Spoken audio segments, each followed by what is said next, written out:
Bismillahirrahmanirrahim. Assalamualaikum warahmatullahi wabarakatuh.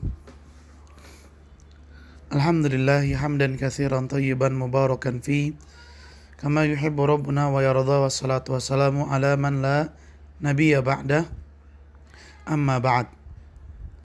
Ahibati fillah, para siswa SMA Plus Liwaul Furqan, alhamdulillah pada kesempatan ini kembali Allah memberikan kita nikmat sehingga kita bisa melanjutkan kegiatan belajar kita walaupun masih dengan online. Mudah-mudahan kita masih tetap semangat, bersungguh-sungguh, berusaha untuk terus belajar, menambahkan ilmu, dan semoga Allah memberikan kita kesempatan, kemudahan untuk selalu belajar dan menuntut ilmu. Kita juga memohon kepada Allah Subhanahu wa taala, semoga Allah Subhanahu wa taala memberikan kepada kita kemudahan dalam memahami pelajaran yang akan kita bahas, dan semoga Allah Subhanahu wa taala memberikan kepada kita ilmu yang bermanfaat, ilmu yang barokah yang menjadikan kita semakin dekat dan semakin bertakwa kepada Allah Subhanahu wa taala. Salawat dan salam semoga senantiasa tersampaikan kepada junjungan kita, suri tauladan kita, Nabi yang mulia, Nabi Muhammad sallallahu alaihi wasallam, juga kepada keluarganya, kepada para sahabatnya, dan kepada orang-orang yang senantiasa mengikuti jejak sunnah beliau hingga hari kiamat. Allahumma la sahla illa ma ja'altahu sahla wa anta taj'alul hazana idza syi'ta sahla. Rabbi shrah li sadri wa yassir li amri wahlul 'uqdatam min lisani yafqahu qawli. Rabbana zidna ilman warzuqna fahman. Ahibati fillah, para siswa SMA Plus Liwaul Furqan, pada kesempatan ini kita akan melanjutkan pembahasan kita yang masih berkaitan dengan khuf, dan alhamdulillah kita telah sampai pada pembahasan yang keempat, yaitu jangka waktu mengusap khuf. Baik, kita kembali ke fikih muyasar. Mari kita simak penjelasannya. Al-mas'alatus sadisatu, permasalahan yang keenam. Ibtida'u, ini keliru, maaf. Ya, maksudnya al-mas'alatur rabi'atu, permasalahan yang keempat. Muddatuhu, jangka waktu mengusap khuf. Jangka waktunya, berapa lama seseorang boleh mengusap khuf. Tayyib, isma'u jayidan. Wa muddatul mashi alal khuffaini, dan jangka waktu mengusap khuf binisbati lil mukim, bagi seorang yang mukim itu tidak sedang pergi safar. Waman safaruhu la yubihu lahul qasru, dan juga bagi orang yang pergi safar tapi jarak safar yang ditempuh la yubihu lahu, ya tidak membolehkan, belum sampai membolehkan al-qasar, mengqasar salat. Sebagaimana yang kita ketahui bahwa jarak tempuh safar yang membolehkan seseorang untuk mengqasar salat adalah 80 km. Kalau sudah sampai 80 km maka dia boleh mengqasar salat. Tapi kalau kurang dari itu maka safarnya belum boleh untuk mengqasar salat. Bagi dua orang ini, yaitu orang yang mukim dan orang yang safar tapi safarnya kurang dari 80 km, yaumun walailatun, jangka waktu yang diperbolehkan bagi keduanya untuk mengusap khuf adalah 1 hari 1 malam. Ahibati fillah, para siswa SMA Plus Liwaul Furqan, dari sini kita memahami bahwa orang yang tidak sedang safar juga boleh untuk mengusap khufnya. Dan orang yang sedang safar tapi jarak safarnya tidak sampai 80 sampai 88 kilometeran, belum sampai, ya, jaraknya seperti 80 sampai 80 kilometeran, maka dia boleh mengusap khuf, dan jangka waktu yang diperbolehkan yaitu 1 hari dan 1 malam, atau kita katakan 24 jam. Wa bin nisbati lil musafir, Adapun bagi orang yang pergi safar, safaran di mana safarnya yubihu laul qasr, yang safarnya itu membolehkan bagi musafir untuk mengqasar salat, salah satu ayamin bilayalihinna, maka baginya boleh mengusap khuf selama 3 hari 3 malam. Li hadis Ali radhiyallahu anhu. Hal ini berdasarkan hadis Ali radhiyallahu anhu qala, beliau bersabda, ja'ala Rasulullah sallallahu alaihi wasallam, Rasulullah sallallahu alaihi wasallam menetapkan salah satu ayamin walayalihinna, 3 hari 3 malam lil musafir, bagi orang yang safar untuk mengusap khuf. Wa yauman walailatan, dan Rasulullah juga menetapkan sehari semalam lil mukim, bagi orang yang mukim untuk mengusap khuf. Ya, berarti ada dua jangka waktunya. Yang pertama bagi orang yang mukim dan orang yang safar tapi jarak safarnya belum membolehkan untuk mengqasar, waktu untuk mengusap khufnya adalah sehari semalam. Sedangkan yang kedua, ya, orang yang pergi safar dan safarnya telah membolehkan ia untuk mengqasar salat.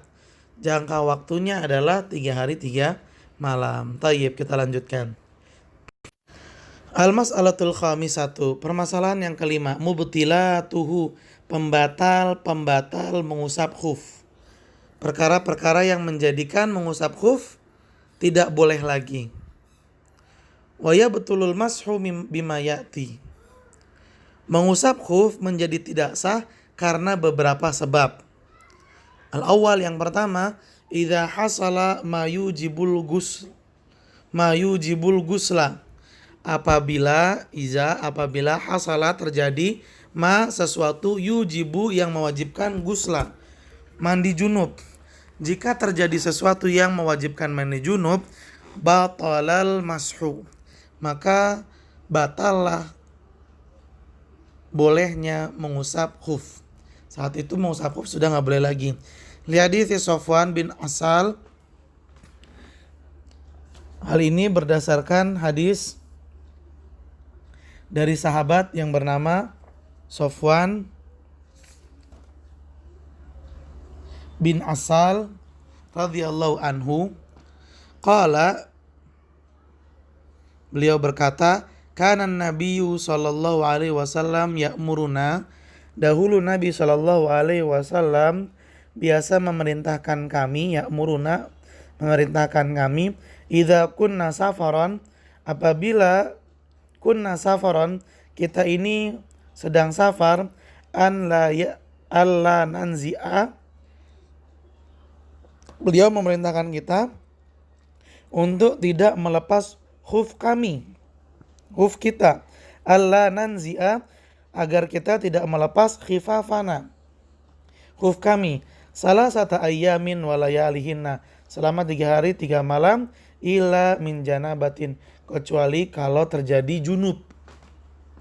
Ya, lihat, kecuali kalau ada junub maka nggak boleh lagi mengusap khuf. Kenapa? Karena harus mandi, dan mandi itu kan menyeluruh, membasahi seluruh tubuhnya, berarti khufnya harus dicopot. Baik, itu yang pertama. Yang kedua, idza dhahara ba'du mahallil fard, apabila dhahara, nampak, ba'du mahal, sebagian daerah al-fard, yang wajib untuk dibasuh ketika wudu. Ya, kaki itu kan wajib dibasuh, ya, dari ujung sampai mata kaki. Jika kita pakai kaos kaki ternyata kelingkingnya bolong, berarti nampak tuh dhahara ba'du mahal, nampak sebagian daerah yang wajib ditutup. Ai zuhuru ba'dil qadam, artinya nampak ba'd sebagian qadam, sebagian telapak kaki. Batalal mashu, maka saat itu nggak boleh mengusap khuf. Atau awalnya khufnya itu menutup secara sempurna, qadarullah tersandung batu, robek, bolong, kelihatan bagian dalamnya, maka pada saat itu sudah tidak sah lagi untuk mengusap khuf. Atsalits, yang ketiga, naz'ul khufaini, melepaskan khuf, yubtilul masha, melepaskan khuf, dicopotin khufnya, itu akan membatalkan mengusap khuf. Kalau udah dicopot ya nggak boleh lagi. Tapi copotnya cuma sebentar, copot pasang lagi tetap nggak bisa. Wa naz'u ahadil khufaini kanaz'ihima, dan melepas salah satu khuf sama seperti melepas dua-duanya. Khuf kan khuf itu kan sepasang ya. Sepasang itu kan ada dua. Yang dicopot yang kaki kanan doang, kaki kiri nggak dicopot, tetap aja membatalkan. Fi qouli aktsari ahli ilmi, berdasarkan perkataan ya banyak pendapat para ulama. Ar-rabi, yang keempat, inqidha'u muddatil mashi, habisnya waktu untuk mengusap khuf, mubtilun lahu, adalah sebab batalnya dan tidak boleh lagi untuk mengusap khuf. Bagi orang yang mukim, jika telah lewat 24 jam ya sudah nggak bisa lagi untuk mengusap khuf. Lian al-masha muaqqatun bizamanin muayyanin, karena mengusap khuf muaqqat, terikat dengan waktu, bizamanin muayyanin, yang telah ditetapkan, min qibalis syari, oleh syariat Islam. Fala tajuzu ziyadah, maka nggak boleh dilebihin waktunya. Fala tajuzu ziyadah ala muddatil muqarrar, maka nggak boleh ziyadah menambahkan ala muddatil muqarrar, lebih dari waktu yang ditetapkan. Limafhum, berdasarkan yang dipahami, ahaditsit tauqid, dari hadis-hadis yang membahas waktu bolehnya mengusap khuf. Dari sini ahibati fillah kita memahami ada 4 hal yang membatalkan khuf. Yang pertama, jika terjadi sebab yang mengharuskan seseorang untuk junub, atau terjadi sesuatu yang mengharuskan seseorang untuk mandi junub, mandi besar, seperti mimpi basah. Ya, misalnya dia pakai kaos kaki ini, dan ketika wudhu dia nggak ngelepas kaos kakinya, dia ngusap aja, dan dia masih punya waktu ya, misalnya 3 hari 3 malam, tapi pada saat malam hari dia tidur, dia mimpi junub, mimpi basah, maka pada saat itu dia sudah tidak boleh lagi untuk mengusap kaos kakinya, karena telah terjadi sesuatu yang mengharuskan dia untuk mandi junub. Kemudian pembatal yang kedua adalah berlubang khufnya sehingga memperlihatkan apa yang ada di baliknya. Khufnya sobek, khufnya berlubang sehingga daerah yang harusnya ditutup menjadi terbuka. Daerah mana yang dimaksud? Yaitu daerah atau bagian kaki yang harus dicuci ketika berwudu, berarti dari ujung sampai mata kaki. Mata kakinya bolong, jempolnya bolong, atau tumitnya bolong, maka pada saat itu batal mengusap khufnya. Yang ketiga, melepas khuf, baik salah satunya atau kedua-duanya. Ya, itu yang ketiga. Kemudian yang keempat adalah habisnya waktu untuk mengusap khuf. Bagi orang yang dalam keadaan mukim 24 jam, sedangkan bagi orang yang dalam keadaan safar waktunya adalah 72 jam. Tayyib, ahibati fillah, mari kita lanjutkan pembahasan kita. Al-mas'alatus sadisatu, permasalahan yang keenam. Ibtida'u muddatil mashi, kapan mulai dihitungnya waktu mengusap khuf? Ya, kan mukim itu sehari semalam ya, atau 24 jam. Kapan mulai dihitungnya? Kapan?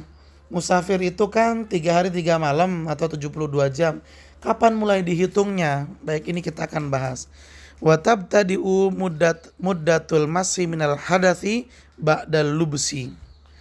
Dan waktu mengusap khuf tabtadi'u, dimulai minal hadathi, ketika terjadinya hadas, ba'dal lubsi, setelah memakai khuf. Jadi misalnya begini ya ikhwan, misalnya seseorang memakai khuf hari Sabtu jam 7 pagi. Dia makainya jam 7 pagi tuh. Dimana sebelum dia pakai khuf, dia wudu dulu dalam keadaan suci. Lalu dia pakai khufnya. Jam 8, jam 9. Pas jam 10 dia kentut. sehingga batal wudunya. Ya, sehingga batal wudunya. Lalu dia nggak langsung wudu, nunggu waktu zuhur yaitu jam 12. Anggaplah zuhur jam 12 ya. Jadi dia pakai jam 7, batal jam 10, dan jam 12 baru wudu dia. Nah, kapan mulai dihitungnya nih? Bagi orang yang mukim itu kan dapat waktu untuk mengusap khuf 24 jam. Kapan waktunya habis? Apakah besok jam 7 atau besok jam 10 atau besok jam 12? Jam 7 itu waktu pada saat mulai make, jam 10 pada saat dia kentut, jam 12 ketika dia mau wudhu lagi. Mulai dihitung kapan? Berdasarkan apa yang kita baca dari kitab Fikih Muyasar, dijelaskan bahwa waktu mengusap khuf itu mulai dihitung ketika dia batal. Oh, berarti pada saat jam 10. Sehingga ya, waktu untuk mengusap khuf habis pada hari Ahad karena dia pakainya hari Sabtu tadi ya. Hari Sabtu jam 7 dia pakai tapi kentutnya jam 10. Maka waktu mengusap khufnya habis di hari esok yaitu hari Ahad jam 10 pagi. Begitu cara menghitungnya ikhwan. Kaman tawaddu'a li sholatil fajri, seperti orang yang berwudu untuk sholat subuh. Wala bisal khufaini. Kemudian dia memakai khufnya. Wa ba'da tulu'i syamsi, dan ketika matahari terbit, ahdatsa, dia berhadas. Walam yatawaddo, dan dia tidak berwudu. Tsumma tawaddo'a qabla salati dzuhri. Ya, dia enggak langsung wudu. Ketika dia berhadas dia enggak langsung wudu. Tsumma tawaddo'a, tapi dia berwudu qabla salati dzuhri, sebelum waktu zuhur tiba. Fabtida'ul muddati min tulu'i syamsi, maka mulai menghitung muddah waktu untuk mengusap khuf min tulu'i syamsi, dimulai dari terbitnya matahari. Waktil hadas, di mana terbitnya matahari adalah waktu ketika dia berhadas. Wa qala ba'dul ulama, sebagian ulama ada yang menyatakan ibtida'uha, memulai menghitung waktu untuk mengusap khuf min haitsu tawaddu'a, semenjak dia berwudu. Ya, min haitsu tawaddu'a qabla salati dzuhri, semenjak dia berwudu sebelum salat zuhur, ai min mashi ba'dal hadath, yaitu atau maksudnya adalah ketika dia pertama kali mengusap setelah hadas. Berarti ada dua pendapat nih ya ikhwan. Pendapat pertama menyatakan jika seseorang pakai khufnya jam 7 ya, pakai khuf jam 7 pagi hari Sabtu. Kemudian dia berhadas, kentut jam 10, kentutnya jam 10. Tapi dia nggak langsung wudu pada saat kentut itu. Kapan dia berwudunya? Dia berwudunya ketika jam 12. Make jam 7, kentut jam 10, dan wudunya jam 12. Menurut pendapat pertama, waktu khufnya itu dimulai untuk dihitung ketika dia pertama kali hadas, yaitu jam 10. Berarti waktu khufnya habis yaitu di hari Minggu di hari Ahad jam 10 habis. Karena dia mukim, boleh mengusap sehari semalam. Tapi pendapat kedua menyatakan jika seseorang pakai khuf jam 7 pagi hari Sabtu, lalu dia kentut jam 10 pagi hari Sabtu juga, dan dia berwudu jam 12 pada saat masuk waktu zuhur. Pendapat kedua mengatakan mulai dihitung waktu khuf itu ketika dia pertama kali berwudu, yaitu jam 12. Berarti waktu mengusap khufnya habis di hari Ahad jam 12 siang. Begitu ya ikhwan, mudah-mudahan paham ya. Baik. Al-mas'alatus sabi'ah, dan ini permasalahan yang terakhir dalam pembahasan mengusap khuf. Al-mashu alal jabirah, yaitu mengusap jabirah. Wal imamah, dan imamah. Wa khumrun nisa. Apa itu jabirah, imamah, dan khumrun nisa? Baik, perhatikan gambar berikut ini. Ini dia jabirah, yaitu gips ya, jabirah. sesuatu yang digunakan untuk membungkus tangan ketika patah atau ada luka. Sedangkan imamah, ini dia imamah, ya, artinya sorban. Lalu yang ketiga khumrun nisa, artinya kerudung, ya, kerudung perempuan. Nah, bagaimana caranya ketika berwudu? Terus ada yang pakai jabirah, ya, perban, ada yang pakai imamah, sorban, atau perempuan yang pakai kerudung. Gimana? Apakah ada tata cara tertentunya? Tayyib, kita akan baca. Al-jabiratu, jabirah hiya adalah awadun wa nahwuha, kayu atau nahwiha yang semisal, kal gips, seperti gips, mimma yurbat alal kasri, yang diikatkan alal kasri, pada anggota badan yang patah, liyajbira, agar kembali menempel, ya, patahannya, wayal taim, dan bersatu seperti sedia kala. Intinya untuk mengobati orang yang patah tulang. Wayumsah alaiha, bagian atasnya itu diusap. Bagian atasnya jabirah itu diusap. Wa kadzalika yumsahu alal lusuk, demikian juga perban, ya, atau plester yang digunakan pada luka. Wa kadzalika yumsahu alal lusuk wal lafaif, dan begitu pula yumsah, diusap, ala, bagian atas, al lusuk, plester, wal lafaif, dan perban, allati tudau alal juruh, di mana plester dan perban ini digunakan untuk menutup bagian yang terluka. Fakulu hadhil asya, benda-benda yang seperti ini, yumsah alaiha, bagian atasnya diusap, bisyarti antakuna ala qadril hajah, dengan syarat hanya sebatas kebutuhan, ala qadril hajah. Fa in tajawazat qadrul hajah, apabila melebihi qadrul hajah, bagian yang dibutuhkan, lazima naz'u ma zada alal hajah, lazima naz'u, maka harus dilepas, ma zada alal hajah, perban yang melebihi kebutuhan. Misalnya, ya ikhwan, ada orang yang patah atau terluka hanya telapak tangannya saja, ya, maka seharusnya yang diperban telapak tangannya doang, tapi dia malah perban semua tangannya. Nah, ini nggak boleh nih. Maka perban atau gips yang menutupi bagian yang tidak luka atau tidak patah, di mana tadi yang luka dan patah hanya telapak tangannya doang, maka selebihnya itu harus dilepas, ya, tidak boleh digunakan.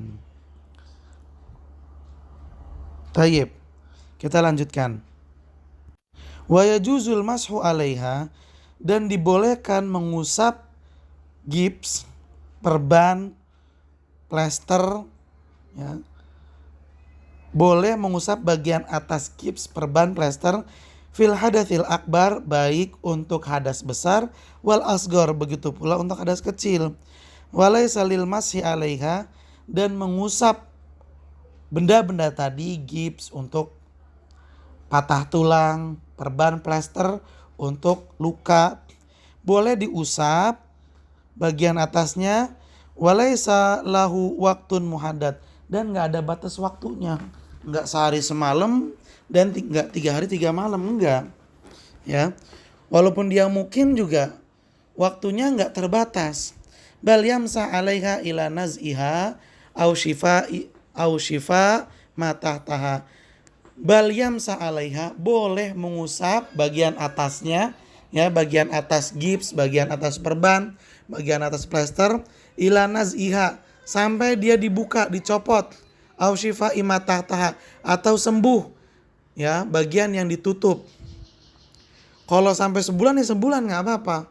Wa dalilul ala dzalika, dan dalil ya yang menjelaskan hal ini, annal masha 'alal jabirah daruratun, bahwa mengusap gips darurah adalah darurat. Wa darurah tuqaddaru biqadariha, dan sesuatu yang darurat ya waktunya itu disesuaikan dengan berapa lama darurat itu terjadi. Wala farq fiha bainal hadatsaini, dan tidak dibedakan dalam hal ini hadas besar atau hadas kecil, beda ya. Adapun khuf hanya diusap ketika cuma wudu doang, yaitu untuk menghilangkan hadas kecil saja. Kalau hadas besar khufnya harus dicopot.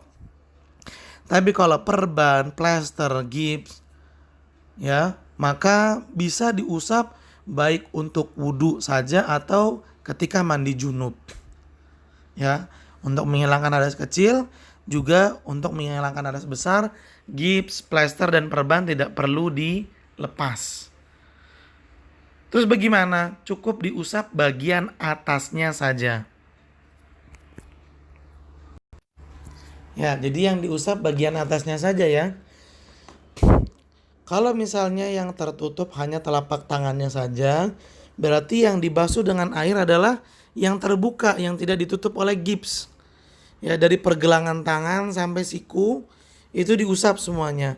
Tapi ketika ingin membasuh telapak tangan, jangan pakai air, cukup ambil air dari tangan kanan, lalu cipratkan airnya, dan dengan telapak tangan yang basah, telapak tangan kanan yang basah, diusap ya telapak tangan kiri yang tertutup oleh perban, diusap atasnya aja dan nggak perlu sampai basah ya, yang penting diusap. Tayyib, kita lanjutkan. Wa kadzalika yajuzul mashu 'alal imamah, dan demikian pula boleh mengusap imamah, mengusap sorban. Wa hiya ma yu'ammimu bihi ra'su, yaitu sesuatu yu'ammimu, sesuatu yang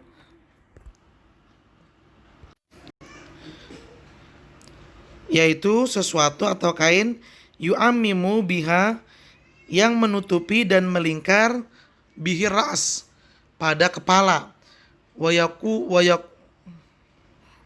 yukawwaru alaihi ya, dan ada lingkarannya, yaitu membuat lingkaran di kepala seperti gambar yang tadi disebutkan ya di layar.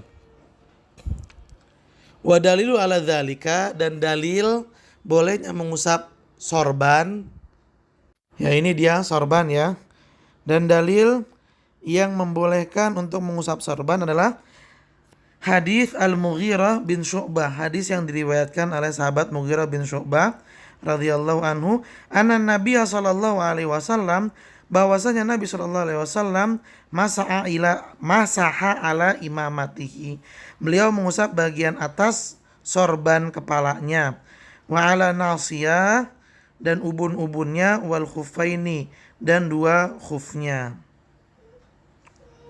Tayyib.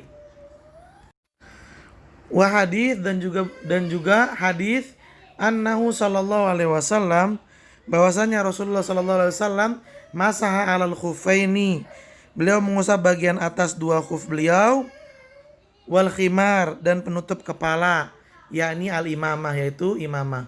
Dua hadis yang telah disebutkan ini adalah hadis-hadis yang menjelaskan bahwa mengusap sorban itu boleh. Jadi ketika wudu sorbannya nggak usah dilepas, cukup diusap bagian atasnya. Wal masu 'alaiha laisa lahu waqtun muhaddadun, dan mengusap bagian atas sorban laisa lahu waqtun muhaddad, tidak ada waktu, tidak ada batasan waktunya. Tidak seperti khuf ya, imamah tidak ada batasan waktunya. Walakin lau salaka sabilal ikhtiyat ya, akan tetapi kalau salaka sabilal ihtiyat, dia memilih jalan ihtiyat, berhati-hati, falam yamsaha, dia tidak akan mengusap bagian atasnya, illa idza labisaha ala taharatin, kecuali ketika dia memakai sorban itu, dia memakainya wudu dulu, baru dia pakai sorbannya.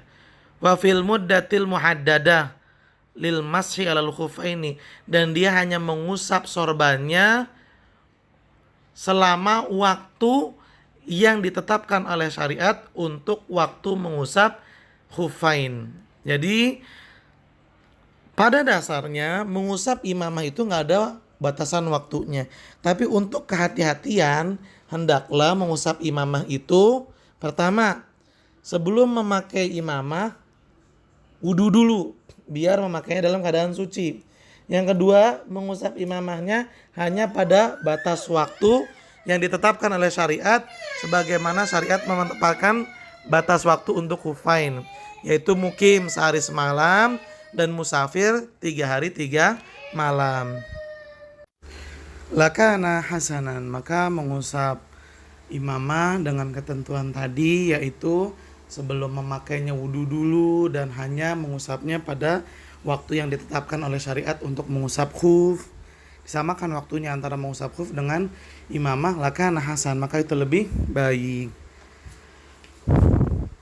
Amma khimarul mar'ati, adapun kerudung perempuan, wa huwa ma tughatti bihi ra'saha, yaitu kain yang menutupi kepala perempuan, fal aula alla tamsah alaihi, maka yang lebih utama itu tidak mengusap bagian atas kerudung, tidak, illa idza kana hunaka masyaqqah, kecuali hunaka masyaqqah, ada kesulitan fi naz'ih, dalam melepasnya, au limaradin fi ra'si, atau karena ada sakit di kepala, au nahwi dzalika, dan yang semisalnya.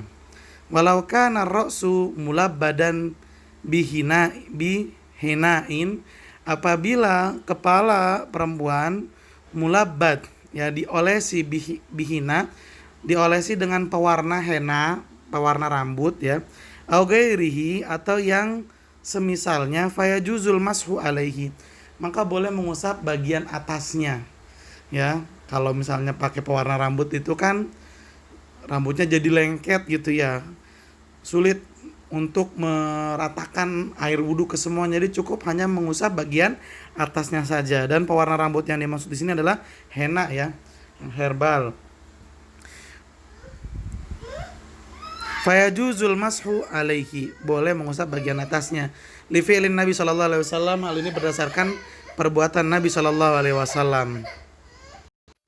Wa umuman, dan secara umum, taharatur ra'si, mensucikan area kepala, fiha syai'un minat tashil, padanya, yaitu pada mensucikan bagian kepala, syai'un minat tashil, ada kemudahan wa taisir, dan keringanan, ala hadhil ummah, untuk umat Islam. Ya, jadi mengusap kerudung atau jilbab, yang lebih baiknya dilepas jilbabnya, diusap atas kepalanya. Tapi kalau misalnya nggak memungkinkan, ya ribet misalnya kalau ngelepas jilbab, seperti sedang di tempat umum, kalau dilepas nanti auratnya terlihat, ya, atau ada sakit di atas kepalanya sehingga harus ditutup dengan kerudung, maka boleh pada saat itu mengusap bagian atas kerudung. Begitu pula kalau rambut sedang disemir, ya diwarnain dengan pewarna yang herbal, maka ketika berwudu boleh mengusap bagian atas kepalanya, ya, jadi tidak perlu sampai masuk ke dalam, bagian atasnya saja dilewatin. Boleh, karena Nabi Shallallahu Alaihi Wasallam pernah melakukan hal seperti itu. Ya, ini dia ada video cara mengusap jabiroh, mengusap gips atau perban. Silakan disimak. صاحب الجبيرة وهو من كان في بعض أعضائه كسر مشدود وعليه خرقة أو نحوها، فإنه يمسح عليها بالماء وتكفيه ولو لم يضعها على طهارة.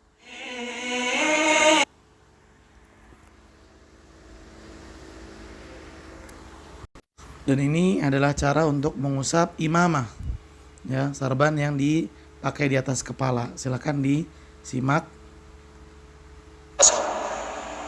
الأصل أنه يجوز له إذا توضأ وجاء عند المسح على الرأس ماذا يفعل؟ يبلل يديه فقط ثم يفعل هكذا. انتهينا. Ahibati fillah, para siswa SMA Plus Liwal Furqon. Mungkin sampai di sini perjumpaan kita pada kesempatan di kali ini. Mudah-mudahan apa yang kita bahas bermanfaat, bisa kita pahami dengan baik dan mendatangkan ilmu yang barokah. Silakan dicatat hal-hal penting dan ditanyakan jika ada yang masih belum dipahami lewat WhatsApp dan dikerjakan tugas yang ada di Google Classroom. Terima kasih banyak. Mari kita akhiri dengan membaca doa kafaratul majlis. Subhanakallahumma wa bihamdika asyhadu an la ilaha illa anta astaghfiruka wa atubu ilaik. Billahi taufiq wal hidayah. Assalamualaikum warahmatullahi wabarakatuh.